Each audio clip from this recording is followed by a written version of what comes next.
Alright, I'm back to hop into some more faction focuses. Going to be jumping into the Death Guard and Tau. So go ahead and start with the Death Guard. Death Guard, the Rotted Brotherhood. So Materia, see what they give us for some army rules. So army rule, Nurgle's Gift is an aura. If your army faction is Death Guard, while an enemy unit is within contagion range of this unit, subtract 1 from the toughness characteristic of models in the enemy unit. Contagion range changes over the course of battle as shown below. So 3 inches on turn 1, 6 inches on turn 2, 9 inches on turn 3, and onwards. Alright. Nurgle's Gift lists every Death Guard unit with an aura that increases over the course of battle. Enemy units for the tough terrain reduced by 1. Alright, so basically, yeah. So right now it's just -1 toughness to within range. I'm sure there will be other things to trigger off of it. Detachment rule, Spread the Sickness. If you control an objective marker at the end of your command phase, and a Death Guard unit from your army is within range of that objective marker is said to be infected and remains under your control even if you have no models within range of it, until your opponent controls it at the start or end of any turn. In addition, while an objective marker is infected and under control, it has the Nurgle's Gift ability as if it were a unit from your army, so any units with a contagion range of it will have their toughness characteristic modified. Alright, so that's nice. So you have to control it at the start or end of any turn. So this you sticky it, objective it, move away. They move up on their turn. Oh, I guess yeah. So then, but then at the start of your into their turn, it would go away. All right, so the sticky is nice, but if they just turn it off at the end of a turn, so I was thinking so if you move in range of it on your turn, at the end of your turn it goes away. So going into the Nurgle turn, you're not -1 toughness. So I'm not sure where it giving off the contagion range for -1 toughness really comes into range. Because if you're in combat with them, they're already in range of your units for the -1 toughness, so the objective giving it would matter. I guess if you could somehow shoot them out of sequence during their turn, or yeah, I really don't see any other way unless they use rapid ingress to drop on an objective at the end of your movement phase, and I guess you could shoot them. Maybe that's the one thing I can think of. Maybe there's a couple other random. I think most of the time that's really not going to matter because they're going to turn off the contagion range before you can shoot them.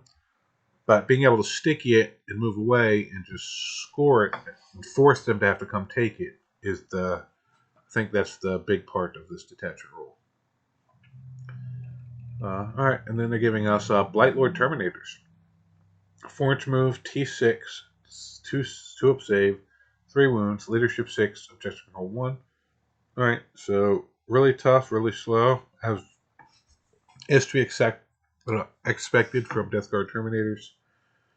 Blight Launcher has lethal hits, so 6 is to hit will auto wound, 24-inch range, 2 attacks, 3 up to hit, strength 6, -1, 2 damage. Combi weapon is anti-infantry, devastating wounds, rapid fire 1, so 4 ups to wound on infantry will do mortals, 6 up to wound against everything else will do mortals. 24-inch range, 1 attack, 4 up to hit, strength 4, AP 0, 1 damage, and is rapid fire, so at 12 inches you will get 2 shots. Plague Combi Bolter, lethal hits, rapid fire 2, so 6 to hit auto wound, 24-inch range, 4 shots at 12, 2 at 24, hits on 3, strength 4, AP 0, 1 damage. Then we got the Plague Spewer, which is anti-infantry 2 up, so critical wounds infantry on 2s. Ignores cover torrent, so ignores, doesn't have to roll to hit. 12-inch range, d6 shots, auto hits, strength 5, -1, 1 damage. Reaper autocannon, devastating wounds, sustain hits 1. So 6 is to hit, we'll give you an extra hit. 6 is to wound, we'll do mortal. 36-inch range, strength 4, 3 up to hit. 4 attacks, 3 up to hit, strength 7, -1, 1 damage. Only 1 damage on the autocannon, though. That's... Yeah, I wish that was 2 damage. Then that would be a solid weapon. Bubotic Blades, lethal hits. 4 attacks. It's 3 up to hit, strength 5, -2, 1 damage. Fail aggressively lit, so both their combat weapons auto wound on 6s. I guess that's basically taking place of the old plague rules. 6 attacks, 3 up to hit, strength 5, -1, 2 damage. Alright. So it doesn't like flail doesn't like bleed over any of the weird stuff it did before. It just lethal hits on 6s and gives you just auto wounds on 6s and gives you a couple more attacks. So they have Deep Strike, they have Nurgle's Gift, and then Blistering Fusillade. Each time a model in this unit makes a ranged attack, if it targets the closest eligible enemy unit, reroll a wound roll of 1. Alright, so if they shoot the closest eligible enemy unit, they're rerolling 1s to wound, and then a 4 up to hit. Or sorry, 4 up invul. 4 up to hit. Alright, and then they're giving us the Malignant Plaguecaster. He's movement 5, T5, 3 up save, 4 wounds, leadership 6, 1 objective control. He's got a Plague Bolt Pistol, lethal hit, so once again, auto wounding on 6s to hit. 12-inch range, 1 attack, 3 up to hit, strength 4, AP0, 1 damage. Plague Wind, so it's a Witchfire, Psychic Torrent, or it could be a Focus Witchfire with Hazardous Psychic Torrent. So both are 12-inch range, D6, and they get D6 plus 3. Auto hits, strength 4 to strength 6, -1 to -2, D3 damage on both. It's just if you use the focused one. After you do all the attacks, you roll 1 dice, and then on a 1, or is it a 1 or 2? I think it's just on a 1, he's going to take 3 mortals, which would knock him down to 1 wound. Then he has a Corrupted Staff, lethal hit psychic, so once again, 6 should hit auto wound. 4 attacks, 3 up to hit, strength 6, -1 D3 damage. He's a leader, so he'll be joining units. Gift of Contagion, Psychic. In your shooting phase, you can select one enemy unit within 18 inches of and visible to the Psyker. Roll 1d6. On a 1, the Psyker's unit suffers D3 mortal wounds. On a 2+, until the start of your next shooting phase, each time a model in that unit makes a melee attack, subtract 1 from the wound roll.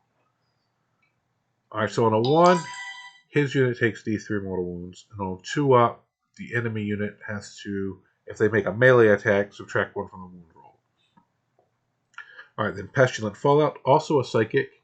In your shooting phase, after this model has shot, if one or more of those attacks made with its Plague Wind scored a wounding as an enemy entered a unit, till the start of your next turn, subtract 2 from that unit's move characteristic, and subtract 2 from advance and charge rolls made for that unit. Alright, so if you wound someone with this, not just hit, you have to wound them with this. You subtract 2 from their move and 2 from their advance and charge. Alright, that's pretty solid. You're slow, make them slow. Alright, so that's decent rules there. And then what else do they give us? Weapon Spotlight, Plague Mortar. Blast, indirect, lethal hits. Alright, so extra shots against big units. Indirect, you're going to be giving out cover to the people you're shooting, and then lethal hits, you're auto winning on 6s. Giving out cover only if you can't see anyone in the unit. 48-inch range, D6 plus 3 shots. 3 up to hit, strength 8, -1, 2 damage. So if you're shooting it indirect, it's going to basically be AP0.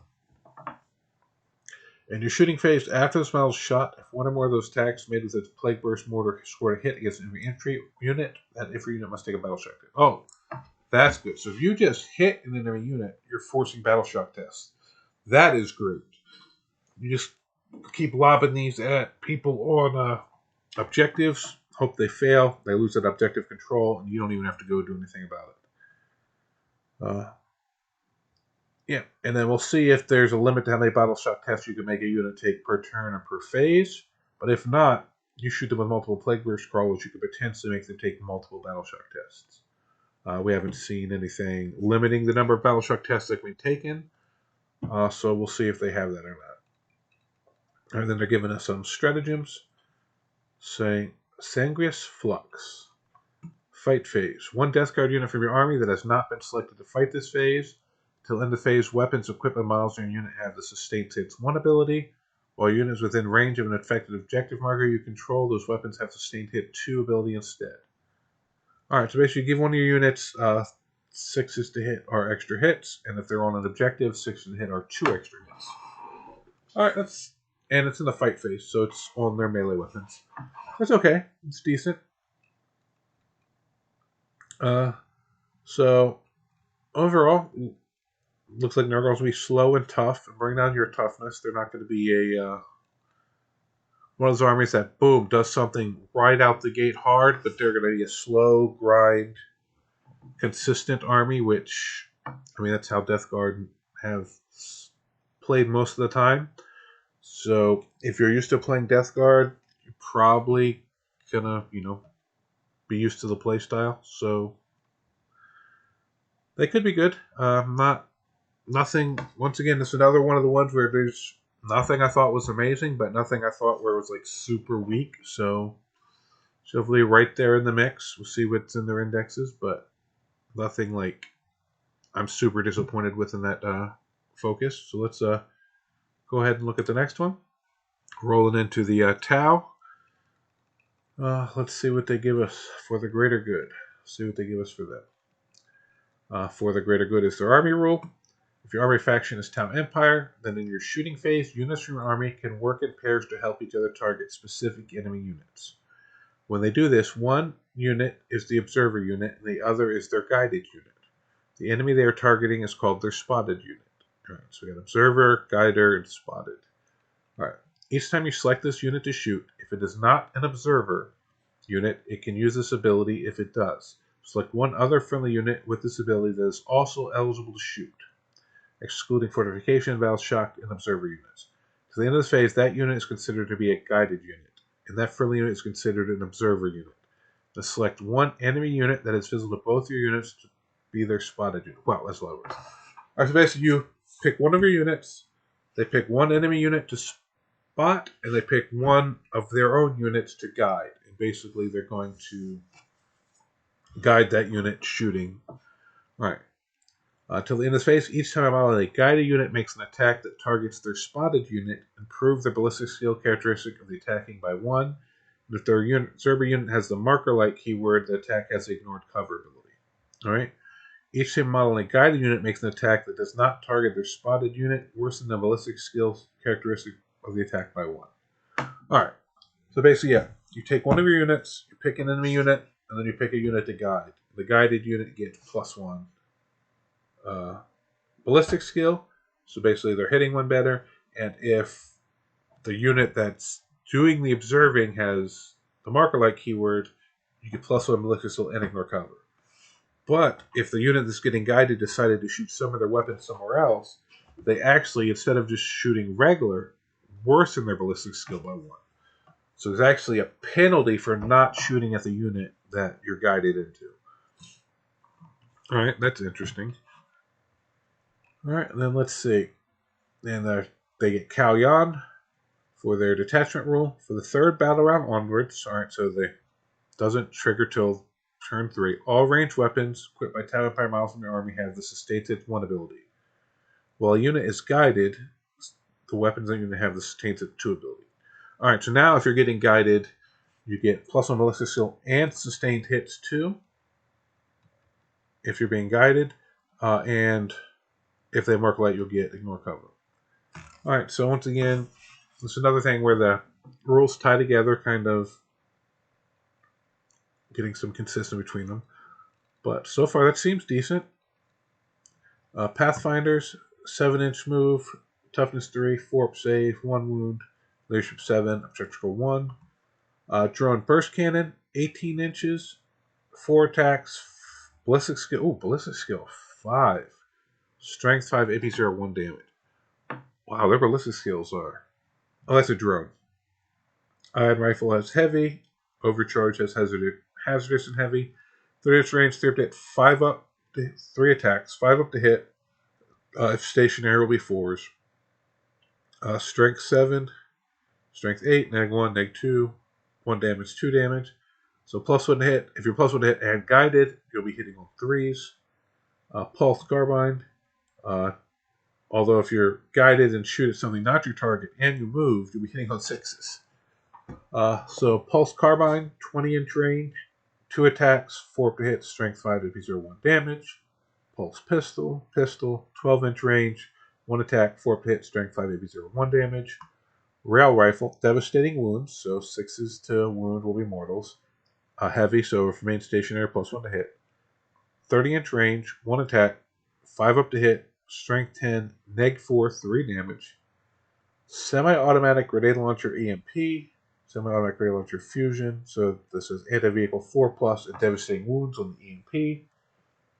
So 18-inch range, 1 attack, 4 up to hit, strength 3 to strength 6, AP 0 to AP 1, 1 damage to 3 damage. Alright, so this has anti-vehicle 4+, but only does 1 damage. So it's not that impressive. They're melee. They have 1 attack that hits on 5, strength 3, AP 0, 1 damage. So once again, your little Tau guys are not that great in combat, but that's to be expected. Scout 7 inches, so they can do a 7-inch scout pregame.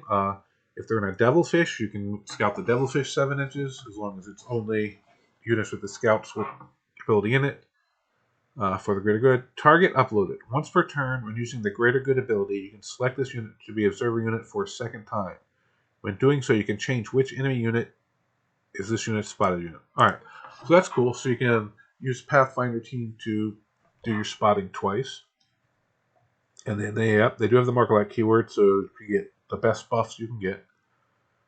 Then the warrior abilities: grab inhibitor drone, subtract 2 from charge rolls made for enemy units that declare charge against the bearer's unit, not cumulative with any other reductions to that charge roll. Alright, pulse accelerator drone, at 6 inches the range characteristics of pulse carbines equipped by models in this bearer's unit. So pulse carbine goes to 26 inches.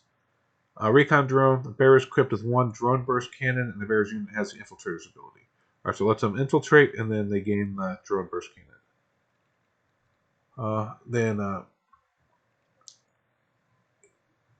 Let's see what we're doing with the drones. Did I tell us anything about this? Alright. So drones. New approach to drones across the board. Instead of individual models, all drones are treated equipment on a model's data sheet, granting new weapons or abilities directly. Alright, so drones are now equipment, not their own little things. Guardian drone. Each time a model makes a ranged attack that targets the bearer's unit, subtract 1 from the wound roll. Gun drone, twin pulse carbine, assault twin link, so it can advance and shoot, and it rerolls wounds. 20-inch range, 2 attacks, hits on 5, strength 5, AP 0, 1 damage. Marker drone, bearer unit has the Markerlight keyword. It can act as a 0 unit for another unit, even in advance this turn. Alright, that's cool. Missile drone, bearer is equipped with the following ranged weapon: missile pod, 30-inch range, 2 attacks, skill 5, strength 7, extra 2 damage. Shield drone, add 1 to the bearer's wound characteristic. Ooh, that's a big change. So they're no longer taking damage for you. They can give you an extra wound, and if you can take multiple shield drones, you can put a bunch of wounds on a guy, and it's not like a bunch of single wounds. So if you give him +3 wounds, but you shoot him with a las cannon that's D6, you roll a 4. Instead of just killing 1 drone, you're killing all 3, basically killing all 3 drones and doing a wound to him. Alright, so yeah, that's a big hit to how drones worked. Then they're giving us railgun, heavy, devastating wounds, 72-inch range, 1 attack, 4 per hit, 3 if you're stationary, 2 if they got a Markerlight on them. Strength 20, neg 5, d6 plus 6 damage, 6 is to wound. This is going to be turning into mortals. That's pretty good. And then pulse blast cannon, focused and dispersed. So the focus is heavy, so +1 to hit if you're stationary. 24-inch range, 2 attacks, 4 up to hit. Strength 24, neg 6, 12 damage. And then dispersed is also heavy, so +1 if you stay stationary. 40-inch range, 48-inch range, 6 attacks, 4 up to hit. Strength 10, neg 2, 4 damage. Alright, that's a solid gun. That's going to be on the big guy again. Then they're giving us a stratagem, combat embarkation. Opponent's charge phase just after enemy unit declared charge. 1 Tau infantry unit from your army that was selected as one of the targets of the charge, and 1 friendly transport. Unit can embark within that transport. If it does, your opponent can select new targets for that charge. Restriction. Every model in your Tau Empire infantry unit must be within 3 inches of that transport, and there must be sufficient transport capacity to embark the entire unit. Alright, so you have to position yourself close enough to be planning for this. But yeah, they declare a charge on you, you just hop back in your vehicle. Alright. So I think most of the time, yeah, they might do it just to force you to spend the CP, but if you're within 3 and it's a key unit, and they know you have the CP, like they know what's going to happen. So they might declare it just to force you to spend the CP and get in the transport. But that's not a horrible thing if you want to be in the transport, because the next turn you can move and hop out again. So they might not even declare it because they don't want you to be able to get in. So that'll be interesting. That's something that's going to have to be taken into consideration before declaring charges if you set your units up where they can hop into the transports. I guess you also have to be careful they're not putting the transports close enough that they can get charged by having them close enough to units to do this. Alright, overall, drones seems to have gotten hit, but the rest of it looks pretty good, and with the toning down of damage as they're trying to do, hopefully Tau won't be too hurt by the drop of the drones like that. But for their offense, the rules seem solid. I'm sure anyone who liked the Mon Ka like to go early game with Tau. Probably not going to be happy that they're stuck on third battle round. I'll have to wait for your codex to get the Mon Ka detachment. But overall, I'd say Tau seemed like a pretty solid unit. Some pretty solid units and some cool abilities. You definitely have to work your synergies and plan it out. But if you do, I think it could reward you. Alright, well, that's it for this faction focuses, and I'll get back to you with some more later.